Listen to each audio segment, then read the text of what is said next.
right, guys, I wanted to share this awesome story, Matties, Maters, a true story by Martha Benjamin. She is a 7-year-old little girl just like you guys.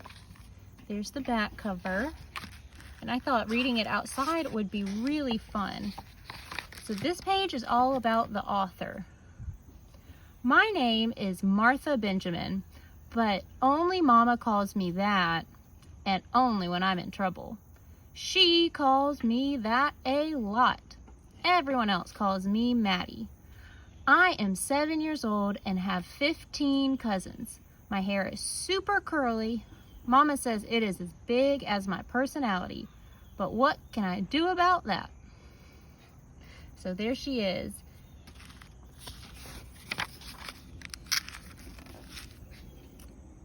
The other day, I borrowed my dad's phone when he wasn't looking and called Grandpa on the farm. "Hiya, Cookie," I said to my grandmother. "Is Grandpa available?" Cookie walks out on the porch to ring a loud bell that lets him know she needs him. He hopped off his big red tractor, picked up the phone, and said, "Mattie B, what's going on?" "Grandpa," I said, "I want to make a baby tomato." You know what he said? "Okay, I'll mail you my heirloom seeds." Do you know what heirloom seeds are? "Nope," I said proudly. What do you guys think heirloom seeds mean? Let's find out. I hear Grandpa sit down in his old rocking chair on the back porch as he says, "I save the seeds from my best crop every year and use those to plant next year's crop. It's called genetic optimization." "Nope, it's called SMART," I reply, because I have no idea what genetic that word means. I like the way you think, Mattie B. The seeds I use down here on the farm are older than your daddy. "That's old, Grandpa." "Yep," he confirms, "but not as old as you, right, Grandpa? You must be older than dirt." He laughs again. "Yep." I love the way Mattie put her words in all uppercase letters so that we would read it extra loud and special. She made that as a writer her choice. The next day, I sat on the front porch waiting for our mailman, Mr. Robert. The next day, it was more of the same, and the next, until finally, look at that ... a letter came from the farm. There were teeny tiny little brown seeds that did not look like future maters. First thing I learned, tomato seeds do not look like tomatoes. They aren't red, squishy, or yummy. Ooh, I hope she didn't try to eat the seeds. With the seeds in the envelope and the envelope in my hand, I ran to Daddy. "Daddy, Grandpa sent me something and it is not tomato seeds. I think he sent me your yucky cereal by mistake." She did it again with the word "not," all uppercase and dark, bold words. Look at her face. How do you think she feels looking at her face? Frustrated? Perturbed? Confused? She's squishing up her face. Can you make that face? You hear our mail truck just went by because I'm sitting outside. Patience, princess. Let's fix breakfast and I'll show you what to do, exactly how Grandpa taught me. Why do you think patience, princess, is in uppercase darker letters? I think it was a doggy's nose just now. We scrambled eggs for breakfast. Eggs are my favorite. And then we filled the empty egg carton with topsoil, seeds, and just enough water to get the dirt wet. I put them in Mama's kitchen window and sprayed them every day as I waited to see what would happen next. And waited, and waited, and waited, and waited, and waited. Why did Why'd she write those words on the page like that?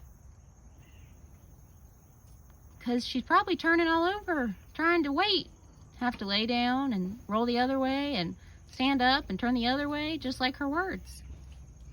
Guess what? I ran into the kitchen after a week of caring for my seeds. At first, I was just watering dirt, but now there are little green leaves breaking out. Daddy, did I make a baby tomato? You're on your way, Mattie B. Doesn't look like a tomato yet, but it's growing. 150 years later, Daddy declared we had finally had the last frost of the season, whatever that is. The little guys needed to be moved to their new home. It was time to plant my mater seedlings. Did she really mean 150 years later? No, that's an exaggeration, because that's how long it felt like. While the seedlings were nestled snug in the window, Daddy and I made a large above-ground box out of scrap wood. It was at least as long as 3 of me and as wide as 2 of me. We filled the bottom with pebbles and rocks before adding topsoil. But that's just another fancy name for cow poop. Why'd she write it on the side like that? So is manure and fertilizer. Why don't farmers just call it cow poop? With the seedlings tucked into their new home outside, all those future maters needed was love, water, sun, and cow poop. I have to check my garden every day. The plants are small, just like me, but I know they will grow big and strong as long as I take care of them. When the first yellow flowers popped, Grandpa said to pinch them off from the plant. That makes the plant focus on growing good, strong roots in the top soil, he said. You mean the cow poop? I asked. After weeks and weeks and months and years, those little seedlings grew into big plants, and the small yellow flowers started turning into tiny green maters, no bigger than a blueberry. Maybe I'll grow blueberries next. Did I make a mater? Daddy asked. You're getting close. Closer, he told me. And those tiny green blueberry-sized maters grew to the size of a baseball. How about now? I asked. Almost, he said. Then those hard green baseballs turned red and squishy. It was here! The day had finally arrived. I am officially... ... a mater master. Look it, she has a ninja costume with tomatoes. Daddy, I made a mater. Right? I ask. Mattie B, you made a mater. Daddy and I grab our tweezers, that's my secret word for scissors, and went rooting around in my garden. Daddy reminded me not to pull off the fruit. We have to cut them so the plant will stay healthy and keep making me yummy maters. Grandpa told me maters are fruit, not a veggie. I told him he must be smart because he is so old. If I can grow maters, anybody can, except Mama. She kills any plant she touches. She's not allowed in my garden, but Grandpa and Daddy can come anytime. All you need to do is place your plants in sunshine, love your plants, watch for bugs, cut the dying or yellow leaves, water them every day, and cow poop. Don't forget the cow poop. The end. Ms. Long does not use cow poop in her garden because sometimes it can make you sick. So I just stick to fertilizer I get at the garden store. This is all about Martha Benjamin, the author. She is a 7-year-old entrepreneur. As a middle child, she had to find a way to stand out without getting herself in trouble, which is easier said than done.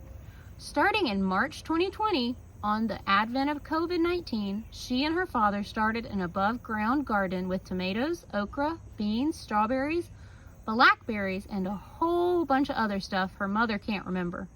With Maddie's first crop and the help of her mom, she started selling her tomatoes locally through social media, which is how she funded the illustrations for this book. She handwrites each customer a thank you note and keeps her money in a blue purse that she carries with her everywhere. Be on the lookout for more books by Maddie and her adventures with her garden and her siblings, because trust me, she's funny.